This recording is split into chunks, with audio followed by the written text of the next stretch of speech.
چنان دان که هر کس که دارد خرد به دانش روان را همه پرورد. درود به یکایک شما جمع علاقمندان شو برنامه‌های ذهنی. اینک ما باز رو برای شما هستیم در هفته نو با نشر نوی برنامه اینتלקטואلی میزان خرد.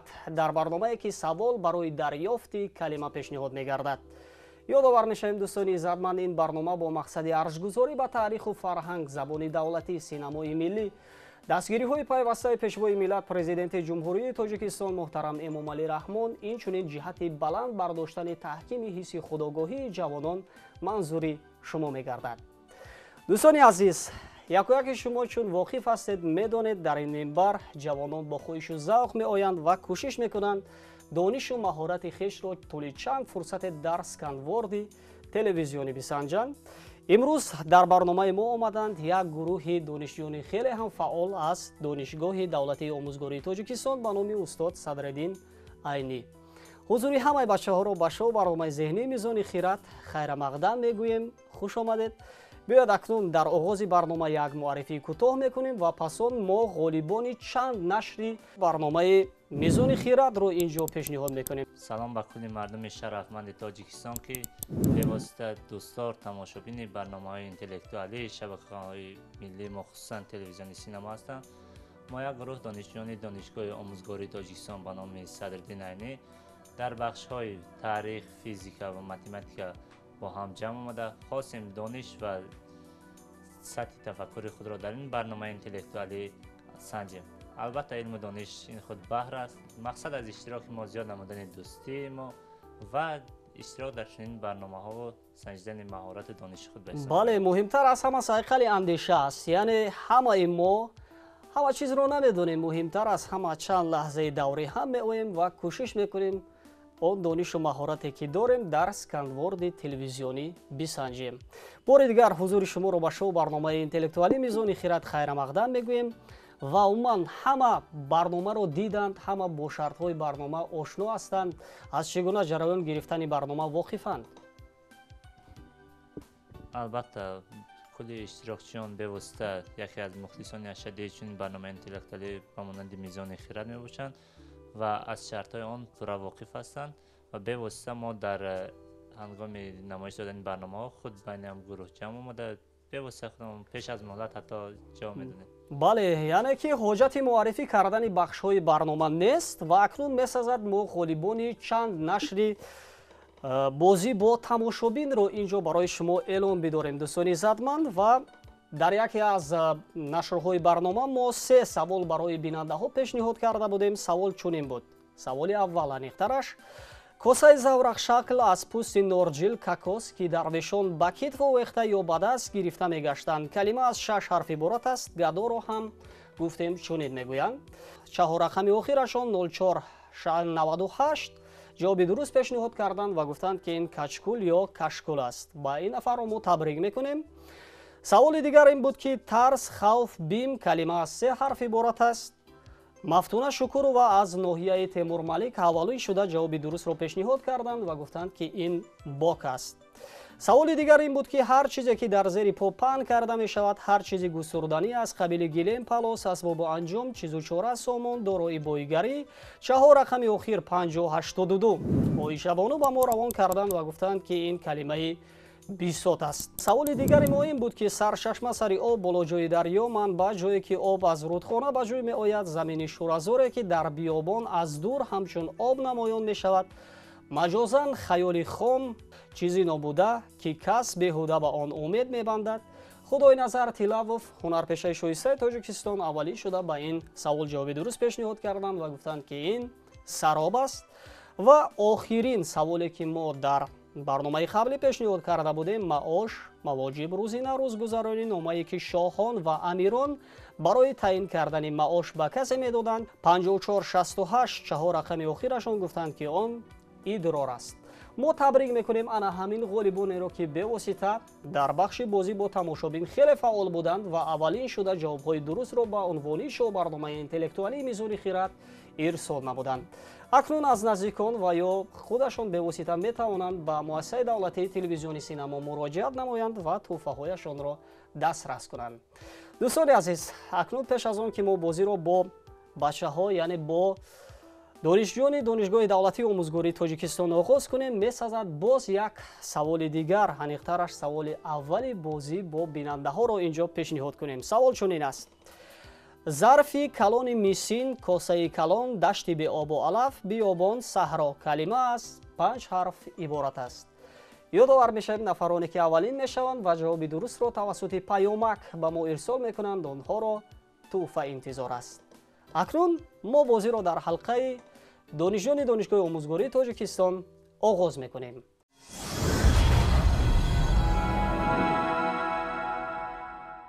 ва ёдовар мешавем дар давраи аввал мо ҳамагӣ 7 савол пешниҳод мекунем ва шумо кӯшиш кунед аз ҳамтоён пешдастӣ намоед, то ин ки дар барнома боқӣ бимонед. хушбахт, саодатманд, ба толе толе баланд, калима аз 7 ҳарф иборат аст. номи мардона, номи ҳунарпешаи тоҷик, номи коргардони маъруфи ватанӣ, дорандаи ҷоизаҳои кинофестивалҳои байналмилалӣ ва минтақавӣ, ҳатто бо филми худ қош ба қош ҷоизаи аврупоии шеъри нуқрагинро ба даст овардааст. хушбахт, саодатманд, ба толе толе баландро боз чӣ мегӯем? калима аз 7 ҳарф иборат аст. музаффар. музаффар гуфтанд. инсоне ки хушбахт аст, саодатманд аст, ӯро чӣ ёр аст? номи мардона аст. бахтиёр. бахтиёр гуфтанд инҷо. ва шумо чунин коргардони тоҷикро медонед ки бахтиёр худоиназаров ки бо филми қош ба қош ва ҳамчунин соли 1999 филми падари моҳтобиро ба навор гирифтанд. бале, ва ҳатто ин филм дар сазовори ҷоизаи Ника гардида буд. носазоеро ки дили бахтиёр оқилон таслим карданд ихтиёр. мо ба ихтиёрашон каф мекунем ҳамагӣ. бале.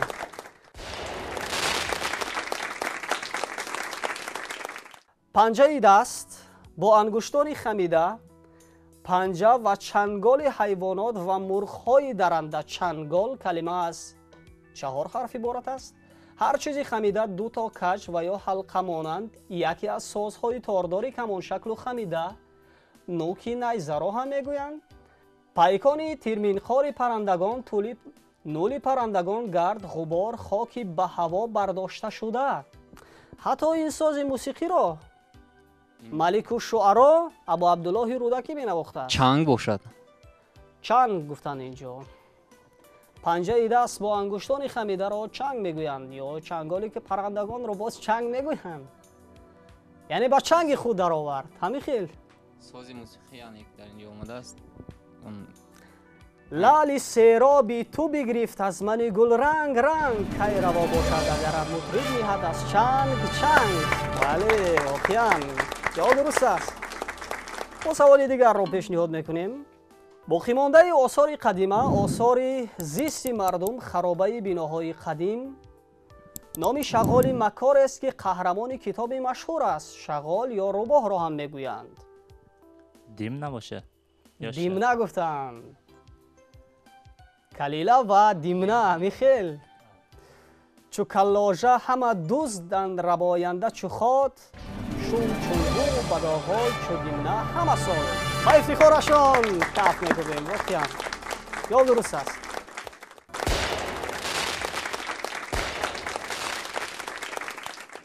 дарахти ҳамеша сабзе ки дар баъзе кишварҳои гарм мерӯяд, меваи он дарахтро дар намак хобонда хом мехӯранд ва аз он равған мекашанд. дар саноати хӯрокворӣ ва тиб истифода мешавад. ин зайтун аст. зайтун гуфтанд. бале. воқеан ҳамин гуна дарахти ҳамеша сабзро зайтун мегӯянд. бале, аз он дар намак тар карда истеъмол менамоянд. шумо боре кардед? не, ман аз равғани он истифода бурдам. аз равғани он истифода бурданд ва мо ба ифтихорашон каф мекунем. воқеан як иштирокчии мо аллакай пурра имкони иштирок кардан дар даври навбатиро ба даст овардан. саволи дигар. моддаи мулоиме ки онро занбури асал ҳосил мекунад ва аз он барои худ лона месозад. калима аз 3 ҳарф иборат аст. имрӯз он барои пӯшонидани бом истифода мешавад. лой боша.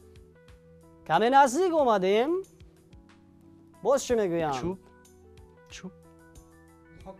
мутаассифона лой боша. гил. гил мегӯянд. мутаассифона хуб, як моддаи мулоим будааст. Агар каме диққат бидиҳед, ҳамчунин ҳангоми бунёд кардани шуораҳо ва тармим кардани роҳҳо истифода мебаранд ин калимаро инчунин. мум бошад. мум гуфтанд охир. Саркаш машав ки чун шам аз ғайратат бисӯзад дилбар ки дар мум аз санги хоро. Ба ифтихорашон каф мекунем. Воқеан ду иштирокчии мо аллакай имконият пайдо карданд то дар даври навбати иштирок биварзанд. саволи шашум акнун. пули майдаи баъзе кишварҳои шарқ таърихи тангаи мисин ки дар аморати бухоро ба 16 пули сиёҳ баробар буд, ҳеҷ қимат надоштанро низ ин калима ифода мекунад. беарзиш бошад. беарзиш гуфтанд. мутаассифона ба 16 пули сиёҳ баробар буд. قطرفی باشه. шумо дигар наметавонед? он нафароне ки аллакай ба даври навбат فلوس фулус мегӯянд. фулус. мутаассифона боз чӣ гуна гузинаҳо ба хотир меояд? دینار درهم динор дирҳам мегӯянд. мутаассифона боз чӣ гуна гузинаҳо ба хотир меоянд? پیسه пайса гуфтанд. охир пайса мегуфтанд ва мо ба истифодашон каф мекунем. баракат. ин калимаи пайса буд. ҳарчанд мо 6 савол пешниҳод кардем, вале ғолибонро аллакай пайдо намудем. ба ҳамаи шумо ҷиҳати иштироки фаъол дар шоу барномаи зеҳнии мизони хирад изҳори сипос мекунем. воқеан ин минбаре аст ки фикр мекунам бояд ҳар як ҷавон биёяд ва донишу маҳорати хешро бисанҷад ва имрӯз донишу маҳорати шумо дар ин барнома хеле баръало равшан буд ва шумо тавонистед дар пешниҳод кардани калимаҳо, умуман андеша намудани гузинаҳо донишу маҳорати хешро бисанҷед. барои як иштироки фаъол барои ҳамаи шумо изҳори сипос мекунем ва бошад ки дар нашрҳои баъдии барнома боз биёед ва бо ҳузуратон барномаи моро боз ҳам рангин кунед. барои омаданҳоятон бори дигар изҳори сипос ва акнун метавонед барномаи моро тарк кунед. хуш омадед.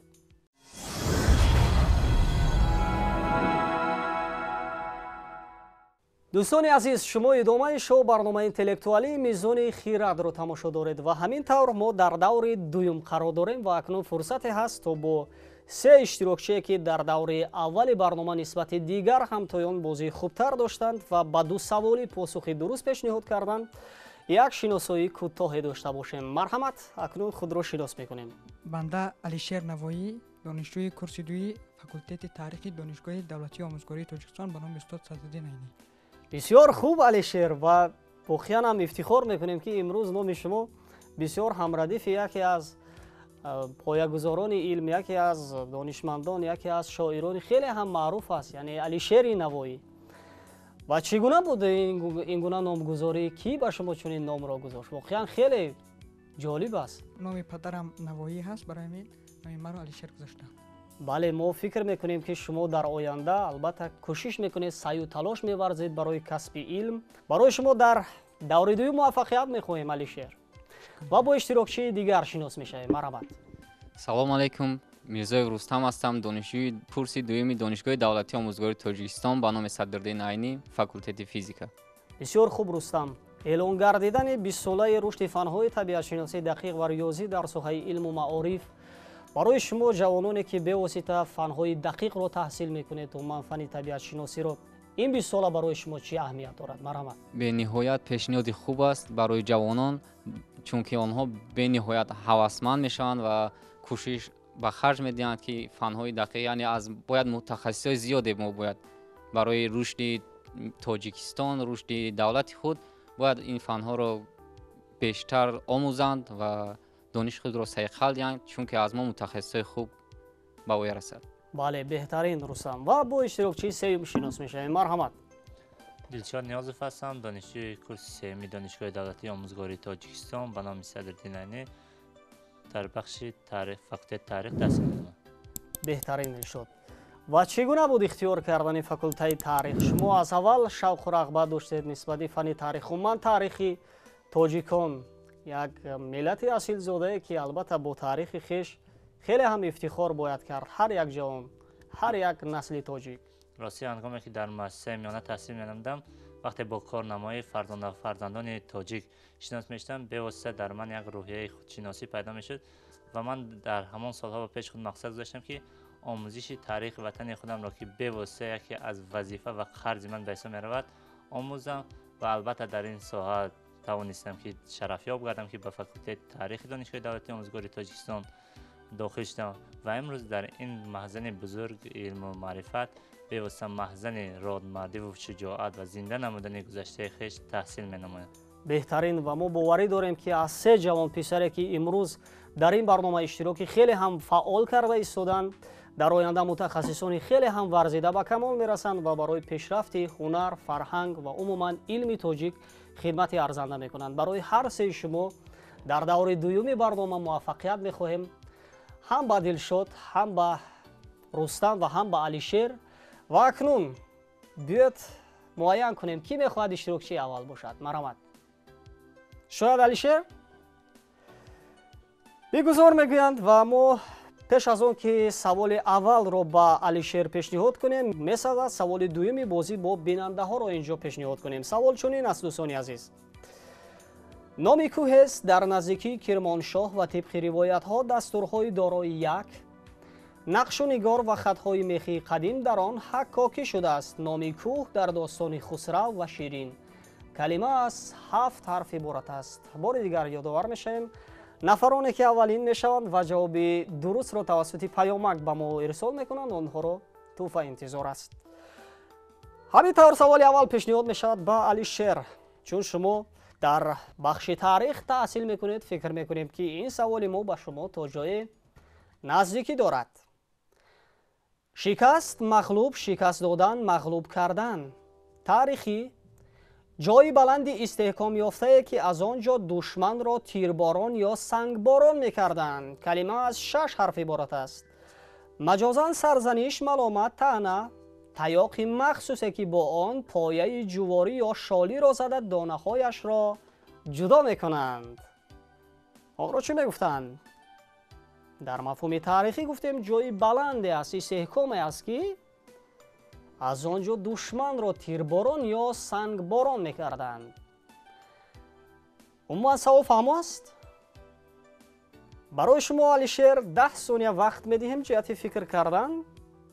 وقت رفت.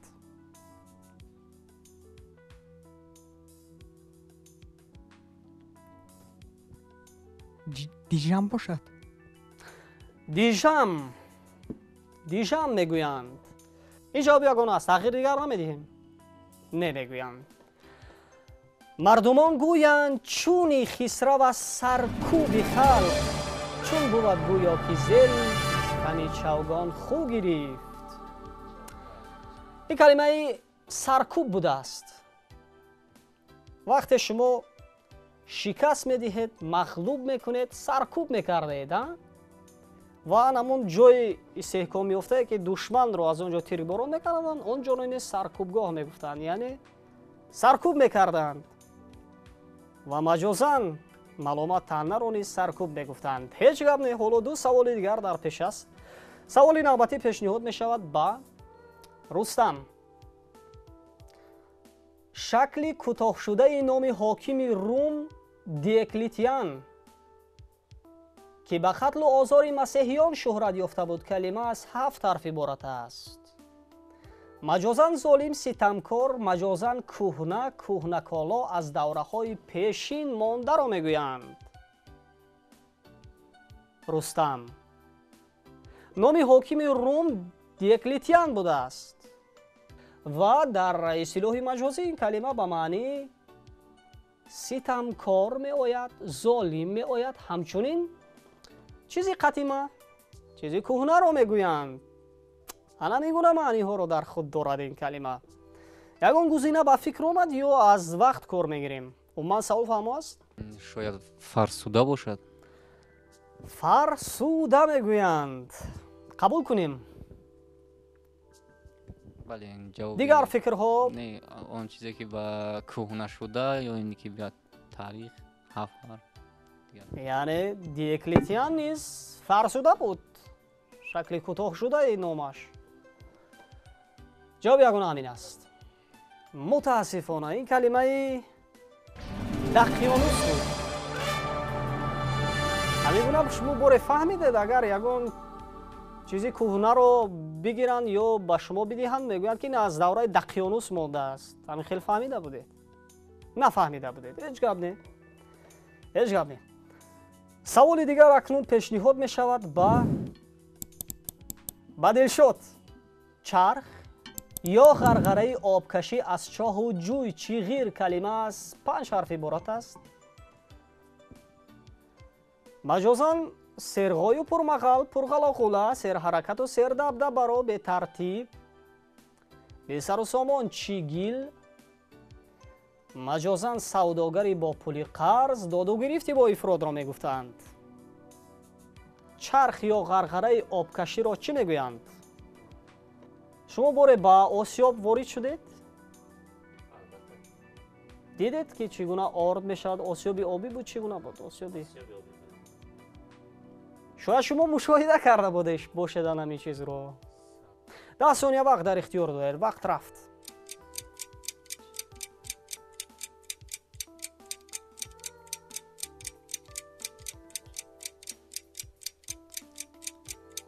وقت به انجام رسید شد. داریم یگان گزینه. آمدن و من با فکر چی آمد؟ مرحمت.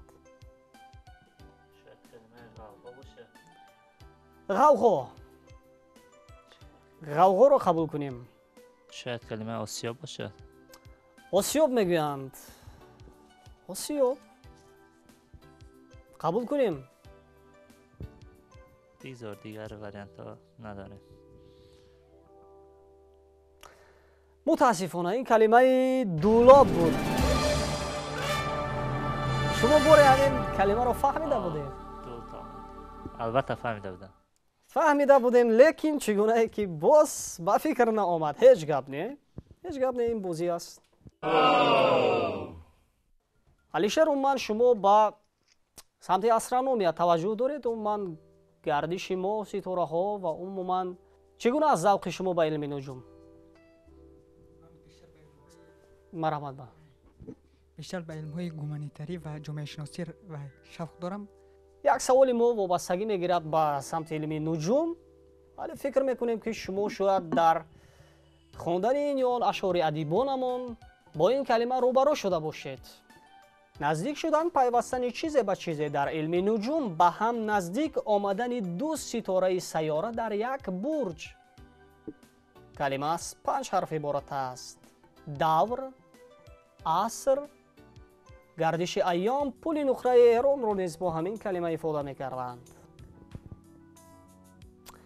اگر با معنی تاریخی آن دقت بدهیم، ذهن بمانیم، دور عصر را کلمه مذکور افاده میکند.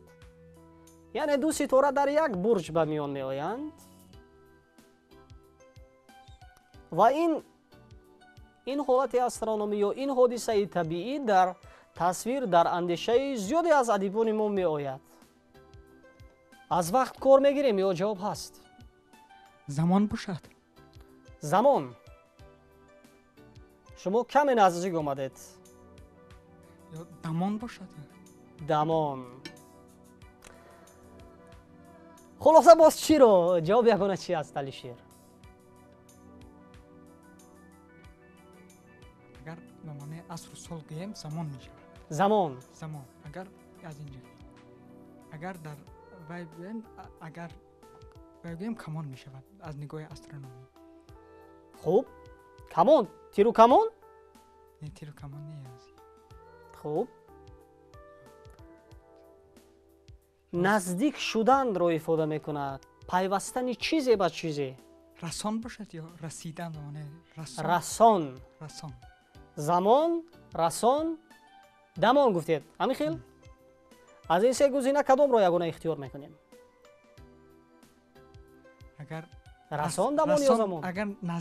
اگر با نزدیک شدن میکنیم اصلا رسیدن می شود. در ادبیات که وزن و قافیه شعر ویران نشود در بعضی شعرها به معنی رسیدن رسان میگفتن یا چی؟ همین قبول کنیم. گفتم که خواجه کی به سر حجله می رود گفتان زمان که مشتری و مه قران کنند، یعنی مشتری و مه در یک برج بیایند. گفتند خواجه حافظ این کلمه قران بود. متاسفانه سوال دیگر اکنون پیشنهاد می شود به رستم. صاحب خانه و جای، کلان خانواده، سردار عائله، مرد، شوهر کلمه است 7 حرف عبارت است. صاحب و ارباب ده، آقسقال، رئیس، سردار، پادشاه، وزیر، لایق، سزاوار، مناسب را نیز کلمه مذکور ifade می کند. آقسقال، رئیس، سردار ده را چی میگویند باز؟ جواب داره میانه رستم؟ متاسفانه نداره میگویند. بود مرد کت خدا او را زن سخت تناز و پلید و رهزن گفتند جلال الدین بلخی. همین صاحب خانه و جای، خانواده و من سرداری ده کت خدا میگویند. هیچ گم نه. سوال دیگر پیشنهاد می شود با دلشاد. انیخترش سوال دویم. دانه انار، شیره انار، آب انار کلمه از 6 حرف عبارت است. در بعض حالات طعمی کم ترشی سیب را میگویند که امروز نیز این کلمه را استفاده میکنند. شیره انار، آب انار را باز چی میگویند؟ کلمه از 6 حرف عبارت است گفتیم. در بعض حالات طعمی کم ترشی سیب را میگفتند. شاید کلمه شربت باشد. شربت انار یعنی ها؟ قبول کنیم. زیرا اینجا آب انار یعنی که یگانه چیزی که نسبتاً به فکر من نزدیکتر است. شربت انار. تمام، جواب یگانه همین است. البته میگویند. رخانش چو گلنار و لب ناردان، زی سیمین برش رسته 2 ناردان. کلمه ناردان بوده است. دانه انار، شیره انار، آب انار رو ناردان میگفتند. هیچ گپ نه. ما باز برمیگردیم به حل شعر. انیخترش سوالهای 3 رو پیشنهاد میکنیم و شاید ما از همین 3 سوالی که پیشنهاد میشود بالاخره نفر یگانه رو انتخاب کنیم تا در دوره 3 برنامه بازم رقابت رو ادامه بدیم. سوال خیلی نزدیکی به شما دارد، یعنی به فن تاریخ. آخرین نماینده دولت سامانیان کلمه از 8 حرف عبارت است. یعنی آخرین امیر سامانی از سلاله سامانیان کی بود؟ او با علم و ادب هم دلبستگی داشت و شعر نیز می نوشته است. ادبیات شناسان ایجاد او را نیکو می دانند. ابو ابراهیم منتصر. منتصر. تأخیر دیگر نمیدیم و ما با افتخارشان کف میکنیم. در حقیقت این کلمه منتصر بود. سوال دیگری ما نیز خیلی نزدیک به فن تاریخ دارد و فکر میکنیم که رستم نیز کوشش میکنند تا به این سوال جواب درست پیشنهاد گردانند. نوعی از غله جنس لوبیا عدس سرخ جگر رنگ کلمه از 4 حرف عبارت است. نوعی از گیاه یابایی خاردار که آن را خارخسک نیز میگویند. هر یکی از 21 جزو کتاب مقدس اوستا. هر یکی از 21 جزو کتاب مقدس اوستا را چی میگوییم؟ از جنس لوبیا عدس سرخ جگر رنگ هستند.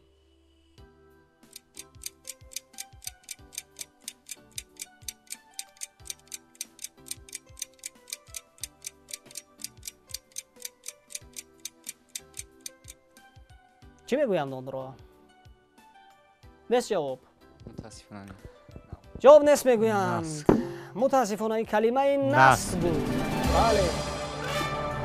نفهمیده بودید نسک.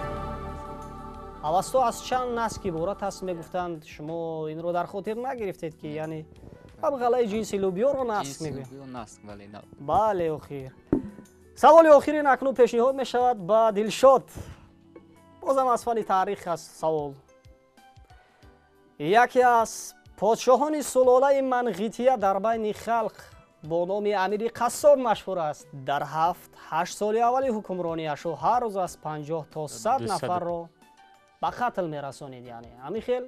البته برابر به سر حکومت آمدن اول 3 نفر برادر خود را به قتل رسانید، به واسطه پدر خود را نیز به قتل رسانده بود و خودی او چگونه کشته میشود؟ فاجعه کشته شدنش از طرف همسرش که با زوری از حاکم شهری ساز بعد از 32 مرتبه هجوم نمودنش کنگیز یعنی بله کنگیز خانم به گوش او به واسطه سیما میرزه، ولی باز ظالمیش را نیز در همینجا میکنه. او فرمان میدهد که زن و 2 فرزندی که از او داشتند در نزد چشمش که به گوش سیما بود و در حال درد قرار داشت آورده با شمشیر ریزه کنند و این را به واسطه با چشم خود میبیند و بعد جان میدهد. ما با افتخارشان کف میکنیم. در حقیقت هم این کلمه نصرالله بود. و اکنون دوستان عزتمند چگونه که شاهد بودید ما در بین هر سه اشتراکچیانمون 3 سوالی پیشنهاد کردیم و 2 اشتراکچی ما یعنی علیشیر و دلشاد که سوالهای ما نیز تا جای به آنها نزدیکی داشتند توانستند پاسخی درست یعنی انیخترش با یک سوالی جوابی درست پیشنهاد گردانند و از این رو جهت معین کردن اشتراکچی یگانه در دور سوم برنامه ما از سوالهای علاوگی کار میگیریم. یک سوال در میان هر 2 اشتراکچیمان پیشنهاد میکنیم و از آنها کسی اولین میشوند و جواب درست رو پیشنهاد میگردانند راحت به دور سوم برنامه میگیرند. سوال چنین است: پرتافتن، هوا دادن، مسافه بین جای تیر انداختن و افتادن آن کلمه از 6 حرف عبارت است. مسافه طی کرده تیر نوعی از تیر که بسیار دور رو است. پیکان باشد. پیکان میگویند. خوب شما چی اندیشه دارید دلشاد؟ گفتیم پرتافتن، هوا دادن یعنی یک مسافه بوده است که تیر را میپرتویند و جای افتادن آن را معین میکنند. باز یک نمودی تیر بوده است که بسیار دور میرفته است. آن را چی میگویند؟ پرواز. پرواز. خوب پرمیز باشد. پرمیز. پرویز باز چی؟ پردیز خواهد جای چیش میشه؟ پرچاخیر. پران باشه؟ پران میگویند. پران نیست.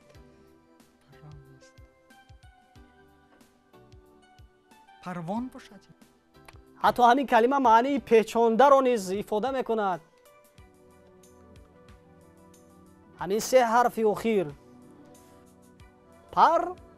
چی میگویم اکنون؟ پرواز. پرتاب. 1000 صید به هر سوی میکشی در قید کمندی توره به هر سوی که میکنی پرتاب. ما با افتخارش رو کف میکنیم. واقعا این کلمه پرتاب بود. هر 2 اشتراکچی ما خیلی هم رقابت ارزنده کردن جهت راحت گرفتن به دور سوم برنامه. اولین شده با این سوال دلشاد پاسخی درست پیشنهاد گردانیدند. هرچند که بازی علیشیر نوایی نیز در این برنامه خیلی هم قابل اعتراف و ستودنی بود، ولی چی کنیم که باید یک اشتراکچی به دور دوم راحت میگرفت و این هم انتخاب شدن دوست شما، همکرس شما، هم به رستم و هم به علیشیر که امروز با حضورشان خیلی هم بازی ما را رنگین کردن اظهار سپاس میکنیم و از جانب ریاست کار با جوانان و ورزش شهر دوشنبه به شما مدال های افتخاری، همچنین سپاسنامه ها و اینچنین کتاب های خواندنی با دستگیری وزارت فرهنگ جمهوری تاجیکستان و اینچنین نشریات ادب تقدیم می‌گردد.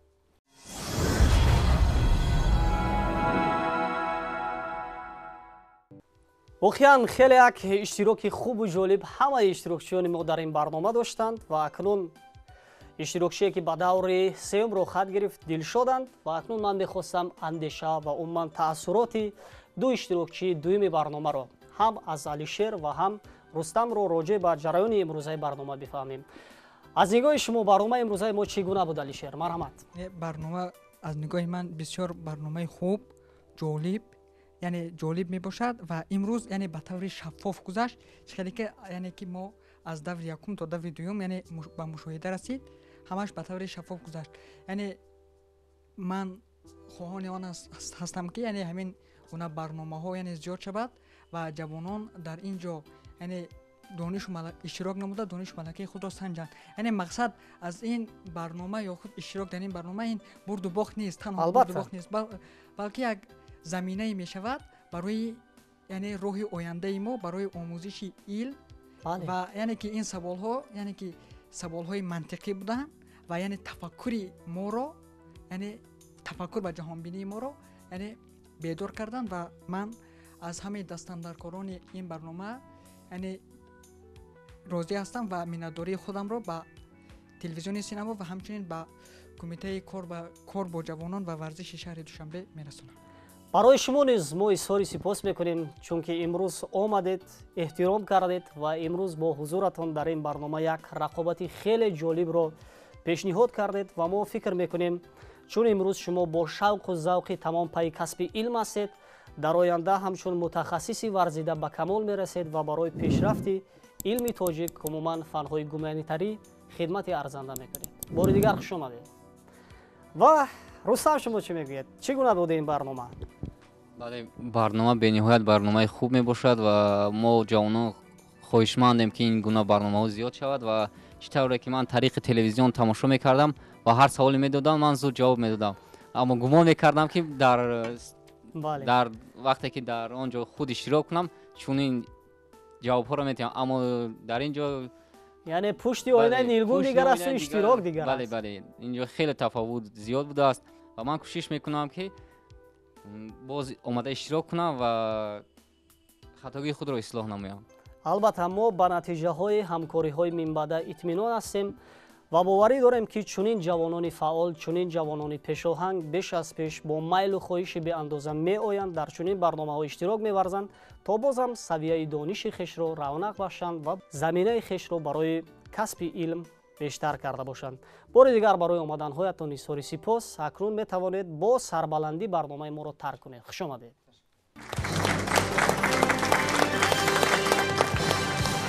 دوستان عزیز، شما دور نهایی شو برنامه اینتלקتوالی میزان خیرات رو تماشا میکنید و همین طور اشتراکچی یگانه ما انتخاب شدن دلشاد و آمدن تا به دور نهایی و 6 نفر رو پس سر گذاشتن و فرصت هست تا ما با دلشاد همگی 4 سوال پیشنهاد کنیم و در صورت پاسخ درست دلشاد میتوانند سزاوار سپاسنامه از جانب ریاست کار با جوانان بگردند، همچنین صاحب مدال افتخاری و اینچنین جام برنامه میزان خیرات را سزاوار بشوند و همچنین با دستگیری وزارت فرهنگ جمهوری تاجیکستان و نشریات ادب کتاب یکی از شاعران خیلی هم شیرین سخن ما یعنی استاد میرزا ترسونزاده کتاب برا ستاره من را از خود کنند. ما با دلشاد برای موفقیت خواهان هستیم و سوال اول رو اکنون پیشنهاد میکنیم. سوال چنین است: آن که با نرم سخنی و خوش زبانی هر کس را به خود مایل کننده تواند. کلمه از 9 حرف عبارت است. کنایه از چاپلوس و تملق‌کار، خوش آمدگوی، فریبگر، فریبنده، با زبانی نرم و شیرین، فصاحت و بلاغت در سخن را نیز این کلمه افاده می کرده است. یعنی هم انسانی خوش آمدگوی بوده است، هم فریبگر بوده است، هم شیرین سخن بوده است. اینچنین نفری چاپلوس بوده است. خلاصه چگونه جواب اکنون به خاطر آمد؟ مرحمت. جواب نداریم. راست اینجا یک دو وریانت آمدن ولی که متاسفانه که خوب نزدیکی آنها که به واسطه نمیکنند. این شاید کلمه سخنچین باشه که از 8 حرف عبارت است. یعنی که کلمه سخنور. و من همین از گزینه ها همین خیل کم بود از چرب زبانان فراغ، به کجا پخته شود بر چراغ. چرب زبان. این کلمه چرب زبان بود. شهری ساخته سیاوش در توران کلمه از 7 حرف عبارت است. از 2 حصه. حصه اول معنی کج خمیده کوزه پشت. نام بودخانه سرای در ترکستان. نام دریای مشهور در هندوستان. حصه دوم قلعه حصار قرغان را نیز میگویند. جواب یگانه چی از دلشاد؟ مراقند باشه. مراقند. جواب مراقند. قبول کنیم. متاسفانه این کلمه گنگدیش بود. ما گفتیم نام دریا در هندوستان انسانی کوز پشت. دریا حصه اول گنگ، دوم یعنی قلعه حصار قرغان، حصه دوم دیش یعنی گنگ دیش. البته هیچ گپ نی. саволи сеюм пешниҳод мешавад. ҷои чарх ва давр задани чизе маркази гардиш? маркази даврзанӣ нуқта ё хате ки дар атрофи он гардиш ба амал меояд. калима аз 5 ҳарф иборат аст. асос, бунёд, мояи чизе, гардиш, даврон. маҷозан осиё, ҳарос, дар илми нуҷум, хати ҳаракати фарзии ҷирмҳои осмонӣ, хати сайри кавокиб, хати ҳаракати фарзии як ҷирми осмонӣ нисбат ба дигар ҷирми осмонӣ дар фазои кайҳон. ҳамин гуна маъниҳоро дар худ доштааст ин калима. маркази даврзанӣ аст, ҷои чархиш аст, маҷозан осиё аст, хати сайри кавокиб, хати сайри ситораҳо будааст. агар аз нигоҳи илми астрономия гирем, сайёрае ки дар чарх мезанад сайёраи мунир, вале агар чарх заданро ба назар гирем, шояд калимаи сентр бошад. ҷои чархиш, маркази гардиш, ҷои даврзанӣ хубе маълум мешавад ки марказ аст, яъне сентр аст. хати ҳаракати фарзии як ҷирми осмонӣ нисбат ба дигар ҷирми осмонӣ дар фазои кайҳон, яъне коинот будааст. хати сайри ситораҳо аст. ҷавоби ягона чи аст? қабул кунем? зеро чуноне ки дар китоби синфи нуқташ бевосита варишта аст, геосентризм ва гелиосентризм, яъне ки аз рӯи ҳамон хат ҳаракат мекунанд.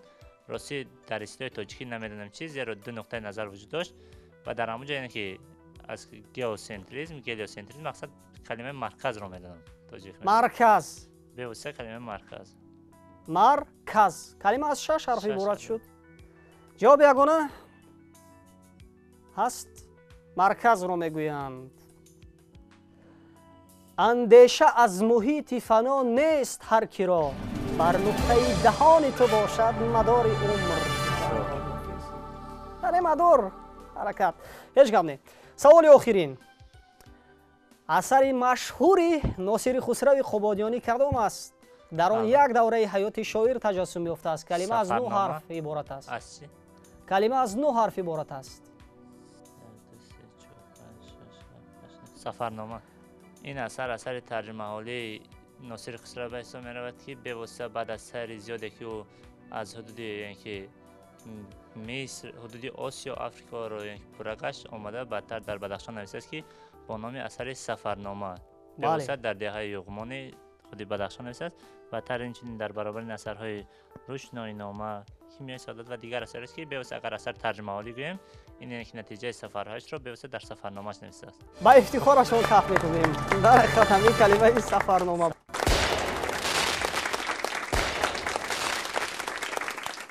мо табрик мекунем ин ғолибиятро. воқеан як иштироки хеле ҳам ҷолибу арзандаи дилшодро дар шоу барномаи интеллектуалии мизони хират.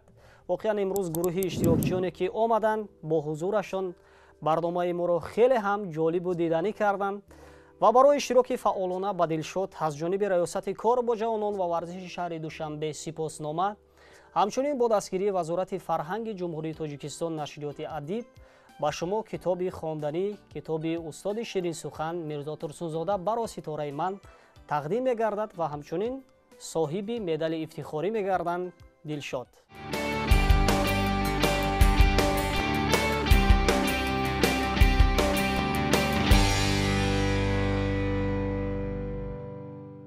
хуб Дилшод, омадед имрӯз бо як гурӯҳе ки бевосита худатон ба фикрам сарҷамъ намудед ва як гурӯҳи хеле ҳам фаъол буд ва бубинем ки омадед то ба ин зинаи ифтихорӣ, яъне ғолиби имрӯзаи барномаи мо шудед.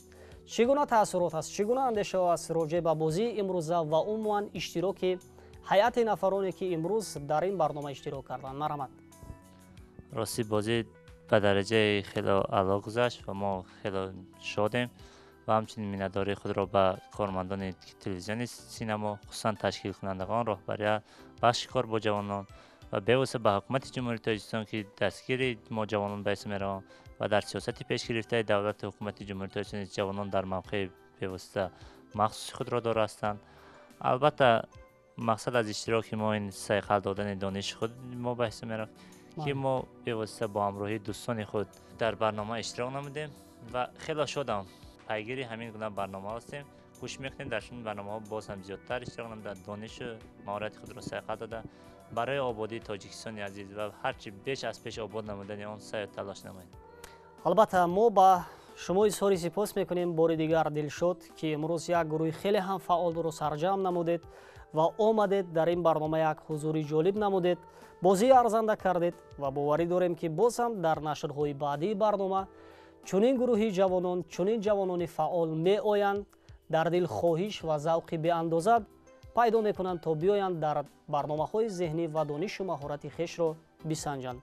برای آمدن‌هایتان بار دیگر به شما اظهار سپاس میکنیم. خوش آمدید. دوستان عزیز، ما همین طور آهسته آهسته میرسیم به انجام شو برنامه اینتלקتوالی میزان خیرات و چون همیشه اکنون سوال آخرین بازی با بیننده ها را پیشنهاد میکنیم. سوال چنین است: در مفهوم تاریخی مأمور سرشته‌دار لشکر از جمله پرداخت مزد سپاهیان، مأمور تهیه خورد و خوراک برای شاهان و امیران کلمه از 7 حرف عبارت است. سردار آشپزها مفتخور تیارخور را چی میگوییم؟ گفتیم کلمه از 7 حرف عبارت است. نفرانی که اولین میشوند و جواب سوال را توسط پیامک به ما ارسال میکنند آنها را تحفه انتظار است. تا نزدیکترین دیدار، برای یکایک شما صحتمندی و پیروزی های بردوام را در روزگار تمنا داریم. خیر.